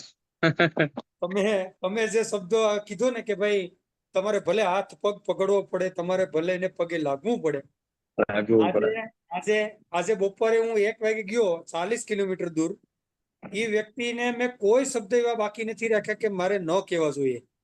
મેં કીધું યાર તમને કાંઈ નથી ઘટતું, ભગવાને તમને બધું દીધું. તો મસરી બાપાએ જેમ કીધું એમ કે ભાઈ એની આગળ છે ને બાપા રૂપિયા છે ને, ઓલા દવાખાના ને સાઈડમાં રૂપિયા રાખેલા છે. એટલે સાઈડમાં રૂપિયા રાખેલા છે ને એને ખલાસ થઈ જાય ને ત્યાં સુધી લોકો નહીં માને, એ ફાઇનલ છે. એ તો મેં જોયું 40 કિલોમીટર દૂર જોઈને. પણ જોગલભાઈ તમારું જે ડેડિકેશન છે ને, એ જ ડેડિકેશન ઉપર હું પણ 1.5 વર્ષથી આ ડેડિકેશન ઉપર હાલું. 3 જગ્યાએ 2 કલાકના ફોલોઅપ લીધા. લાસ્ટમાં હું લગભગ 7:30 વાગે મારી ઓફિસે આવ્યો ને, તો 7:30 વાગે એક મારો કઝિન ભાણિયો બેઠો હતો ઓફિસમાં. એટલે મેં એને કીધું, મેં કીધું ભાઈ હવે ક્યાં ઘટે, હવે નવરાત્રીમાં તો મેં કીધું આપણે કરી જ નાખીએ. તો મતલબ એને 7:30 થી લઈ ને 8:45 વાગ્યા સુધી અમે બેઠા, 8:45 વાગ્યા સુધી.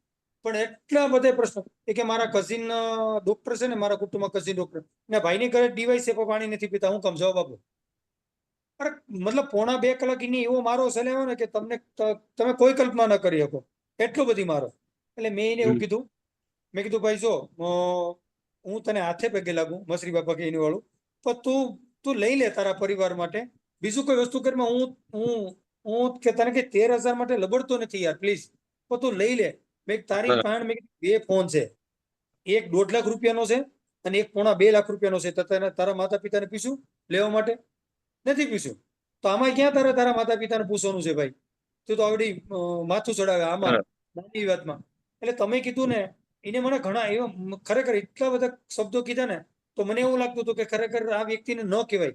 પણ મેં એવું રાખ્યું નથી. આજે જે તમે કીધું ને કે જોગલભાઈ પાસેથી આપણે શીખવાનું એ પણ છે કે ભાઈ અરે અંદર હું તમને કહે ના પાડી દેવાનું ને છે કે ભાઈ હાલે જવા દે, તારે મને કેંગનનું કઈ નહીં, શબ્દ નહીં કહેવાનો.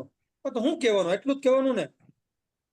પણ છેલ્લો શબ્દ યસ ભાઈ, છેલ્લો મેં શબ્દ એને એવું કીધો, મેં કીધું ભાઈ આજે માણસો શોખથી લે, આવનાર સમયમાં છે ને માણસો ખોટથી લે, યાદ રાખજે. ચોક્કસ. પણ તું ભલો થઈને લઈ લે. મેં 8:45 વાગે ઉઠ્યો ને, આવો શબ્દ છેલ્લે મેં કીધો હતો. મેં કીધું ભાઈ તું ભલો થઈને લઈ લે પ્લીઝ.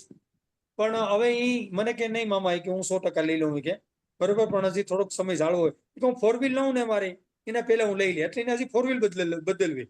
મેં કીધું 4 વ્હીલ હવે એમાંથી 4 વ્હીલ થાય. મેં કીધું એને કાંઈ ઘટતું નથી, રૂપિયામાં પણ કાંઈ ઘટતું નથી કોઈ લેવલથી, પણ હજી ક્યાંક ને ક્યાંક ક્યાં અટકે છે ખબર પડતી નથી. પણ જો મિત્રો જોગલભાઈએ જે રીતના કીધું ને કે આપણે કોઈ પણ શબ્દ કે સામે વાળો વ્યક્તિ કોઈ પણ શબ્દ આપણે છે ને ટકી રહેવાનું છે. આપણે ખબર છે, આપણે દિલને ખબર છે કે એ માણસ છે ને ઝેર પી. બસ આજે જ દિનેશભાઈ, આજે અહીંયા જે એક નજીકમાં જ મારા નજીકમાં કંપની છે, ત્યાંથી મેં મોબાઈલમાં જે કેંગનનું સ્ટેટસ રાખ્યું હતું ને, એટલે શેઠનો મને ફોન આવ્યો કે હેમંતભાઈ તમે આ કેંગનનું કરો છો? મેં કીધું હા ભાઈ. એટલે મને કે અમારે કેંગન લેવું છે. મેં કીધું કોઈ વાંધો નહીં, મારી ઓફિસ છે આપણા જે એડ્રેસ થી 1 કિલોમીટર દૂર છે, ત્યારે હું અમદાવાદ હતો હોસ્પિટલના કામથી, અને મને ફોન આવ્યો. એટલે મેં કીધું ઓફિસ છે ત્યાં ભરત છે અને તમે જાઓ ને તમને સમજાવી દેશે. એટલે કે એમ અમારે સમજવું નથી.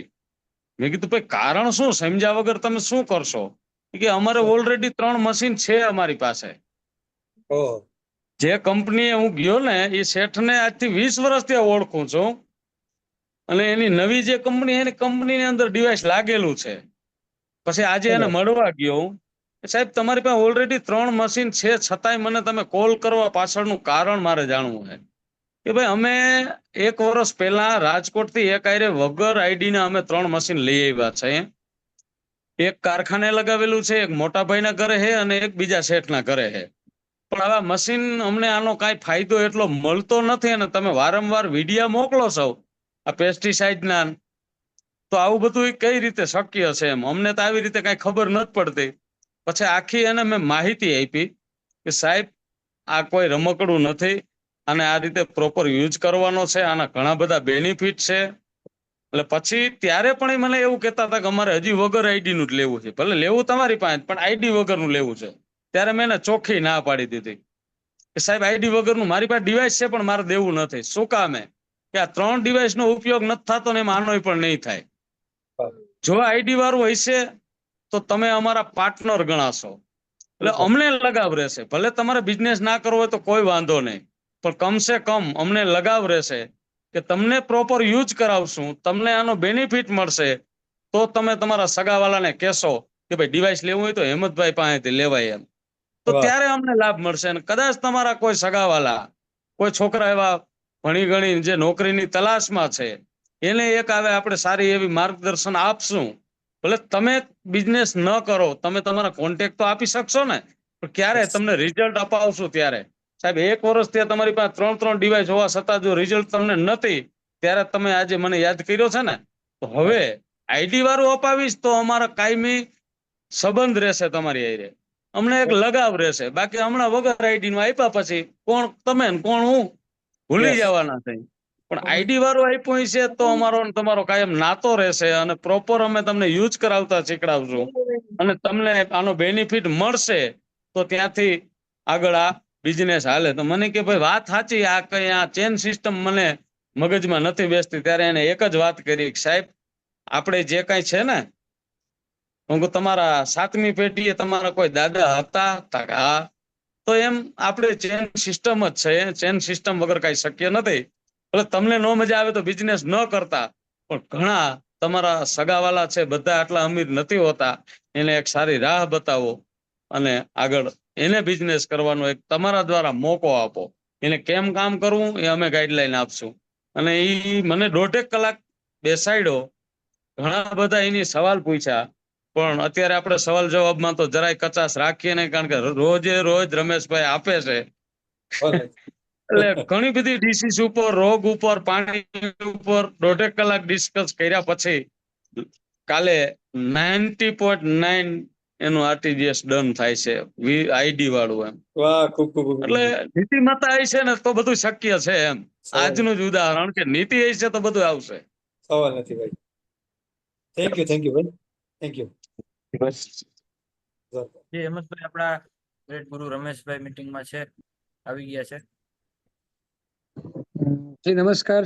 આમ તો મીટિંગમાં આવી નહીં, મીટિંગમાં પહેલેથી હતો જ, વચ્ચે એક ઇમરજન્સી કોલ આવ્યો એટલે જવું પડ્યું. પણ હેમંતભાઈ ખરેખર આપણે ગુરુ 12 ખોટા શોધતા હતા. આપણા ટીમમાં જ એટલા બધા વ્યક્તિઓ કે જેની પાસેથી કંઈક નવું નવું એટલું બધું ખજાનો પડ્યો છે કે જે ક્યારેય ખૂટે એમ નથી. અને મિત્રો, આપ બધા મિત્રોએ જોયું હશે કે જે વાત મોટિવેશન થી જે અસર થાય ને એના કરતા જે રિયાલિટી શેર થાય ને એનાથી અસર બહુ મોટી થતી હોય. ઠીક છે, મોટિવેશન ને મોટી મોટી વાતો અને એક પ્રકારે લોકોને અંદરથી એક ઉત્સાહ આપવાને પુશઅપ કરવા, ધક્કો મારવો, એ કામ થોડા સમય માટે થઈ શકે અને થોડાક સમય માટે ફાયદો આપી શકે. પણ જે રિયાલિટી જે માણસને એટ્રેક્ટ કરે ને, જે આકર્ષિત કરે ને, એ કંઈક અલગ હોય. અને હેમંતભાઈ ખરેખર મને, હું ઈશ્વરનો કાયમ માટે ખબર નહીં, દરેક વસ્તુ દરેક મીટિંગમાં કોઈ એક લીડરને સાંભળું ને એટલે અંદરથી કુદરત પ્રત્યે એક અહોભાવ, એક કૃતજ્ઞ ભાવ વ્યક્ત થાય કે કુદરત તારો ખૂબ ખૂબ આભાર કે તે આવા વ્યક્તિઓ સાથે કામ કરવાનો અવકાશ આપ્યો છે. હેમંતભાઈ, ખરેખર આજે ખૂબ ઓછા લોકો એવા હોય કે જે ચેલેન્જ સ્વીકારી ખૂબ નાની ઉંમરે ઘરની બહાર નીકળી અને કંઈક કરી બતાવવાની ક્ષમતા એનામાં હોય. અને તમે જ્યારે કશું જ નતા ને, તમે જ્યારે મારી વાત જે મીટિંગમાં મિત્રો છે એ પણ સમજજો, અને હેમંતભાઈ તમને ખાસ જોજો, તમે જ્યારે કશું જ નતા, મતલબ કે તમારી 14-15 વર્ષની ઉંમર હતી, એ સમયે તમે કાંઈ જ નતા, ન તમને તમારો પરિવાર પૂરતો ઓળખતો, ન તમને ગામ ઓળખતું, ન તમને તાલુકો કે સમાજ કે કોઈ ના ઓળખતું. જ્યારે તમે કશું જ નતા ને, ત્યારે તમે જો તમારા દ્રઢ મનોબળના હિસાબે આજે તમે અહીંયા સુધી પહોંચ્યા છો, તો આજે તો તમે એક લેવલે બેઠા છો અને તમે કેંગેન હાથમાં લીધું ને એમાં તમે પાછા એ જ દ્રઢ મનોબળથી કામ કરો છો. તો વિચાર કરો, તમે કશું નતા ને દ્રઢ મનોબળે તમને અહીંયા પહોંચાડી દીધા, અને એ બિઝનેસમાં પણ જ્યારે લોકો સ્વીકારતા નતા ત્યારે લોકો આપણે, હા, એ છતાંય તમે અહીંયા પહોંચી શક્યા હોય, તો આજે તો તમે એક લેવલે બેઠા છો. એક સારી એવી સિસ્ટમ આપણી સાથે છે, સારા એવા લોકો આપણી સાથે છે, અને પાછું એ દ્રઢ મનોબળ તમારામાં હજુ જીવે છે. ભલે કદાચ તમે અત્યારે 50 વર્ષ 45 વર્ષની તમારી ઉંમર હોય, પણ હેમંતભાઈ, તમે જે 15 વર્ષના એ યુવાન જ છો કે જે એ દ્રઢ મનોબળ જે 15 વર્ષના છોકરામાં હતું ને, આજે એ જ દ્રઢ મનોબળ તમારામાં મને આજે દર્શન થયા છે. તો ખૂબ ખૂબ આભાર હેમંતભાઈ. પૂરી ટીમને તમે જે રીતે, હું મોટિવેટ નહીં કહું, આ મોટિવેટ નથી, આ મતલબ કે તમે એક જીવવાની દિશા આપી છે. ખાલી આને મોટિવેશન નથી, ખાલી આ પ્રેરણા નથી, ખાલી આ માર્ગદર્શન નથી, પણ એક ડૂબતા માણસને સહારો જે આપવાનું કામ જે કરે ને, એ કામ આજે હેમંતભાઈ તમે કર્યું છે. મને દુઃખ છે કે આજે પ્રથમ નોરતું હોવાને કારણે ઘણા બધા ઓછા મિત્રો જોડાઈ શક્યા, 75-80 મિત્રો. પણ હેમંતભાઈ, નેક્સ્ટ નવરાત્રી પછી આ જ સેશન તમારું રિપીટ કરીશું આપણે. કારણ કે આ સેશન મને એવું નથી લાગતું કે ખાલી સાંભળવા કે અનુભવવા પૂરતું હોય. આ સેશન ફરી વખત કહું છું કે ડૂબતાને એક દિશા આપે ને, દિશા ભટકેલાને દિશા આપે, ડૂબતાને બચાવે ને, એવું સેશન હતું આ. તો ફરી વખત આપનો ખૂબ ખૂબ આભાર હેમંતભાઈ, અને આશા રાખું કે વહેલામાં વહેલી તકે આપ ડેશ3 બનો, એવી શુભેચ્છાઓ. અને જ્યાં પણ જરૂર પડે ત્યાં અભ્યુદય પૂરી સિસ્ટમ તમારી સાથે છે. Best of luck, God bless you. Thank you Rameshbhai. અને આમાં અભ્યુદય ટીમ બહુ સપોર્ટ મને કરે છે અને સાથે પણ છે. પણ ખબર નહીં, પહેલેથી થોડોક એવો પણ આમ હઠીલો માણસ પણ છું કે જ્યારે કેંગન બિઝનેસ હું સમજો ને રમેશભાઈ, ખુદ સોમાતભાઈ પાસે ને અર્જુનભાઈ પાસે હું લાલપુર ગયો, આ મને સમજાવ્યો હતો. અર્જુનભાઈ ખૂબ ઊંડાણપૂર્વક સમજાવ્યો, પણ મેં ઇગ્નોર કર્યો હતો ત્યારે, કે મેં જે માણસો મારી નીચે કામ કરે છે, હું આમાં એન્ટર થઈ જઈશ તો આનું કોણ. પણ જયારે મને આવા 3 રિઝલ્ટ મળ્યા ને, મારા ઘરના રિઝલ્ટ માટે નહીં, પણ આજે માજીનું મને રિઝલ્ટ મળ્યું ને એના 2 આહુડા પડ્યા ને, ત્યારે મને પણ 2 આહુડા પડ્યા હતા રમેશભાઈ, કે આવા ખરેખર રિઝલ્ટ મળતા હોય તો મારે હવે માણસો મને જે કેવો તે કહે, પાણી વાળો કહે કે વેચવા વાળો કહે, કે જેને જે કેવો એ કહે, એમાં આપણે પડવાનું નથી.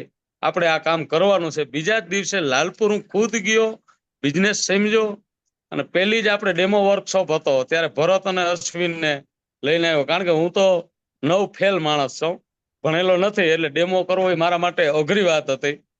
પછી એ 2 છોકરાઓને તૈયાર કર્યા અને ખૂબ ડેડિકેશનથી 2 કામ કરે છે. પણ હવે ક્યાંક ને ક્યાંક વિશાલ ટકોરા મારે છે કે હવે તમે ડેમો કરો એમ. તો હવે મેં પણ હાથે ડેમો લઈ લીધો હે. 10 દિવસ ત્યાં અમદાવાદ હોસ્પિટલના કામથી હતો, ત્યાં પણ મેં 2 ડેમો કર્યા છે. વાહ, શું વાત છે. હા, ખુદ મેં ડેમો, જ્યારે નાઈટ આખી હોસ્પિટલમાં હોય, બપોર સુધી હોય, ને બપોર પછી 6 કલાકનો ટાઈમ મળે ને આરામ કરવાનો, એમાંથી પણ 1-1.5 કલાકનો ટાઈમ કાઢીને આપણે કામ ત્યાં પણ નીકળશે. આઉટપુટ ચોક્કસ નીકળશે. વાવેલું છે ને એ ઉગશે, ઉગશે ને ઉગશે. સાચી વાત છે. અને ખૂબ મોટી વાત તમે કરી. 9 ખેલ કે 9 પાસે મહત્વનું નથી હેમંતભાઈ, પણ આપણામાં કોઠાસૂઝ કેટલી છે, ગણતર કેટલું છે ને મહત્વનું છે. જો ગણતર નહીં હોય ને તો ભણતર કશા કામનું નથી. બરાબર. એટલે ગણતર સાથેનું ભણતર હોય તો એ ભણતર કામનું છે. પણ જો તમારામાં અગર ગણતર નહીં હોય ને ભણતર હશે તો એ ભણતર કઈ કામનું નથી. પણ કદાચ ભણતર નહીં હોય ને જો ગણતર હશે ને તો એ ભણેલાને ભાડે રાખશે. એટલે એ તમારામાં દેખાઈ રહ્યું છે. અને ખૂબ ખૂબ આભાર. અને એક વસ્તુ ફરી વખત રિપીટ કરી હિંમતભાઈ, ભરતભાઈ જોગલ દાંત કાઢે છે. જી કારણ કે મારી જ ઓફિસમાં અટાણે એક સીએ ની ફરજ બજાવે છે, ગ્રેજ્યુએટ છે, એટલે ઈ દાંત કાઢે આવે. તમે કીધું સાચી ને વાત છે. ભણેલા ભાડે રાખી લે, એને અંદર થી ઉબળકો આવ્યો એમ. ના સાચી. બીજી વાત છે જે માજીએ કીધું ને કે ભાઈ તમે માજીના આંખમાંથી જે આંસુ આવ્યા એ આંસુ તમે જોશો ને તો એ ક્યાંક ને ક્યાંક આપણે તારનારા છે. ચોક્કસ. એ આંસુ છે ને એનાથી બસ એવા જ ઘણા બધા ખુશીના આંસુથી મિત્રો આપણે ભવસાગર કરી જશું. જરૂર છે માત્ર બસ ટકી રહેવાની. અને હેમંતભાઈ ચિંતા નહીં કરવાની, આપણે પાણી વાળા છીએ. હા હે ને? પેલા બસ. પાણી વાળા નહીં, પાણી વાળા, પાણીદાર. હે ને? પાણી આપણે નો કે પાણી વાળો છોકરો, પાણી વાળો છોકરો, એમાં પાણી વાળા છે આપણે. અને જેનામાં ત્રેવડ હોય ને એ જ ટકી શકે આમાં, અને એ જ પાણીદાર ને જ પાણી વાળા છે. એટલે ચિંતા કરવાની જરૂર નથી. કોઈ પાણી વાળા કહે તો એ અલગ એંગલ થી લઈ, આપણે અલગ એંગલ થી લેવાનું. ખૂબ ખૂબ શુભેચ્છાઓ. Best of luck. God bless you. Thank you. ફરી વાર હેમંતભાઈ ખૂબ આભાર તમારો. ચાલો મિત્રો, તો ફરી આજ જોશ અને જુસ્સા સાથે ફરી વાર મળીશું. આજ માટે નવરાત્રી અને ફરી વાર હેપી નવરાત્રી બધા મિત્રોને.